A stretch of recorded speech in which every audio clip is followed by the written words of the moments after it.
That's the number one catastrophe of our youth.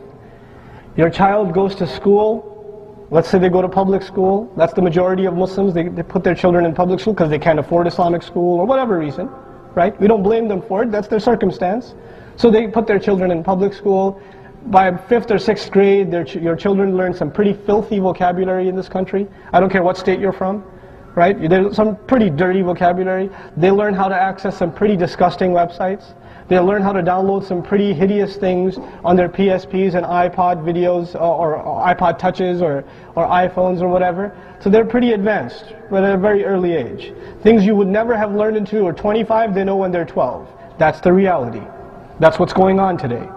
So, how many parents here know what Facebook is? You guys know what Facebook is? Show of hands, please. Okay, Twitter. You know what Twitter is? It's not when your eye bugs out. It's something else.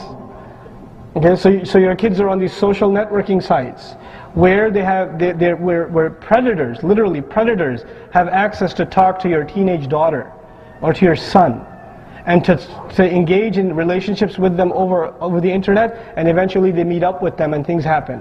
This is a reality of the Muslim youth today. This is happening. We shouldn't close our eyes to it. We need to open our eyes to it. And you say to yourself, nah, not my kids. Nah, no, please, wake up.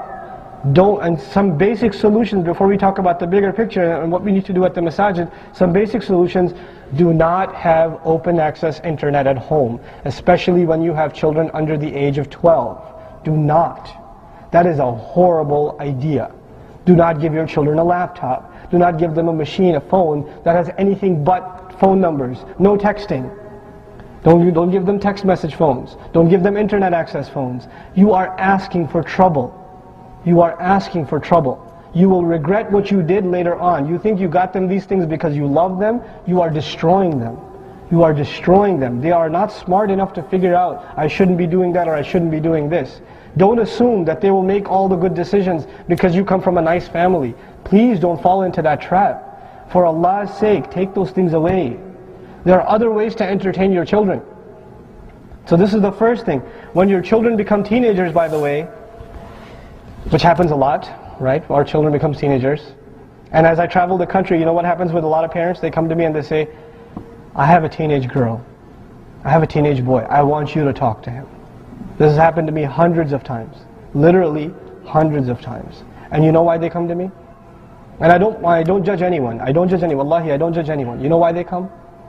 Because when they're teenagers, they become independent. And when they become independent, they no longer listen to you. When they no longer listen to you, you have to find somebody that they will listen to. The ship has already sailed. When was your chance? When was your chance? Before they turned into semi-adults. That was your chance. Don't lose that opportunity. The thing that we have to learn here is we're in a different world. The way you deal with your children back home is not the way you deal with them here. They're two different things. Back home you can yell at them, slap them, do whatever. It's all good. That's how everybody does it. Over here you yell at them a little, they'll go and talk, yeah, my dad, he's total loser. They'll talk about you like that. They will. Among the friends, they will talk. I used to run a Sunday school. I was the head of a Sunday school, and my primary job, you know what it was? It was to be a spy. That was my it wasn't curriculum, or am I teaching Aqidah, or what textbooks to order. No. That will come later. Let me go around during recess and spy on the conversations these kids are having. My mom let me buy an NC-17 video game, and I'm only 8. She loves me. No, she doesn't. I have Grand Theft Auto, whatever, 85 now, right? And did you see that movie? It's PG-13, but I still got to go see it. Or it's rated R and I've seen it. We even have the DVD at home. This is what the kids are talking about. You're messing your kids up. You think you love them? This is love? This is what Ibrahim alayhi salam, would he approve of anything near this? Anything near this is concern for children? Wake up. Really, wake up. We've exposed our children to things in this society. It's gone progressively worse, in media especially. So a movie that was PG-13 10 years ago is PG now. Okay, the standards have dropped. They're talking about it. It's not even me, they're talking about it. Right? So, for example, homosexuality and these kinds of filthy things have now become norm even in cartoons. It's not Tom and Jerry anymore. Things have changed. Things have changed. We have to be aware of what's going on, what our children are watching, the kinds of language they're using, the things they find normal, the things that have just become part of life. And you know, when you come to the masjid and you see people with beards and making salah and they're talking in a certain way, do your children see more of that, or do they see the real world more? What the children see more is what they define as normal. So to your kids, in their head, this isn't normal. That's normal. And that's a problem. That's the real problem. They don't see this as normal. They see the outside world as normal. How do we change that for our children? How do we make this change happen for our children? This is really what I want to first be aware of this problem, and then let's talk about how to address this problem. What did I say the number one catastrophe for our children is? They have no one to talk to. They have no one to talk to. When your child goes to public school and sees a boy and a girl together, or some girl comes up to your boy and says, you want to go to the prom, or we're getting together at this restaurant, you want to come with me, you're kind of cute. This happens to your 5th grader. This happens to your 7th grader. Your girl, your boy, it happens to them. Are they going to come home and talk to you about it? No. Hey dad, this girl told me I'm cute. What? Is this why we brought you to America? Slap, slap, the works.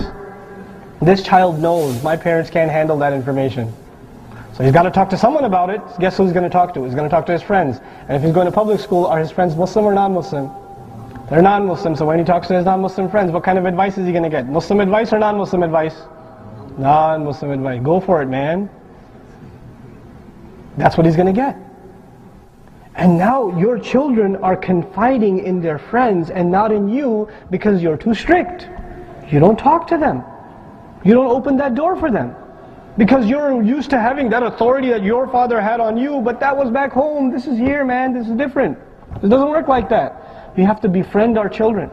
We have to let them open up to us. And this is a problem even for me. I'm a father of 3 daughters, right? And I'm a protective father. So when my daughter was in preschool, there was a boy that sat next to her, and she came home and said, Hamza sat next to me today.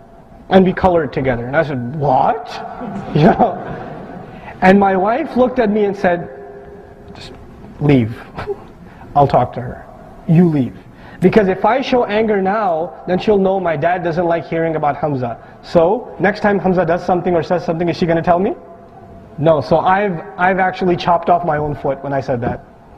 I have to learn how to deal with these things. It takes a little bit of tactics. It takes a little bit of patience to deal with our children. We put them here. It's not their fault. We put them here.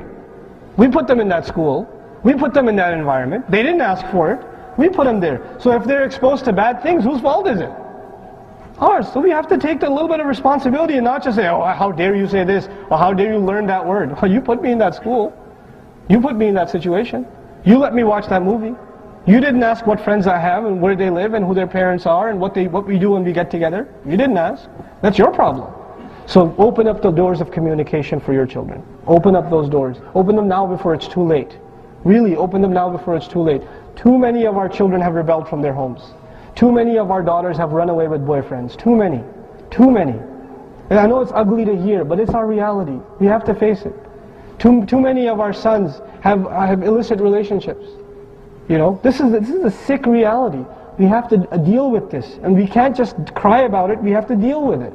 So this is the first thing, open up the doors of communication with your children. The second thing, for your teenage children, I give you the example of Yaqub alayhi salam. We said he's a wonderful father. Did his sons do something really messed up? They did. What did they do? You remember? They took his son, kidnapped him, dropped him in a ditch in the middle of the woods, and came back with a shirt with false blood on it. Did he know they were lying? Okay, so now here's a situation. There's some young sons, and here's a father. The father knows they did something horribly wrong. Does he say, you scum, you better go back and get that? Do you find any of that? What do you find? فَصَبْرٌ جَمِيلٌ. When I hear that response, I say, what kind of dad is he? Why didn't he yell at them? Why didn't he, You know why? Because he's an ingenious father. A father who really takes care of parenting knows what is the age to advise your children and what is the age when they have become independent. No matter what I tell them, they're not going to listen. A father knows. So there's an age where the only thing you can do is what? Sabrun Jameel. There's an age that comes where all that's left is Sabrun Jameel. That's it. That's all you can do. Because now the ship is sailed, they're on their own. They're on their own. So your job is before they get to that point. Now if they've gotten to that point, if you have teenage kids, then the best you can do is try to introduce them to better company. To try to, first of all, give life to the youth groups at the masajid. I don't care what problem, other kids their age. Youth groups are the lifeline of Islamic da'wah to our youth. They're the lifeline. If we don't support them, we're losing it. We're gonna, it doesn't matter. Get over your fiqh debates, whether it's 8 taraweeh or 20 taraweeh, your children don't care. That's a bigger problem. We can worry about those problems when times are good. These aren't good times.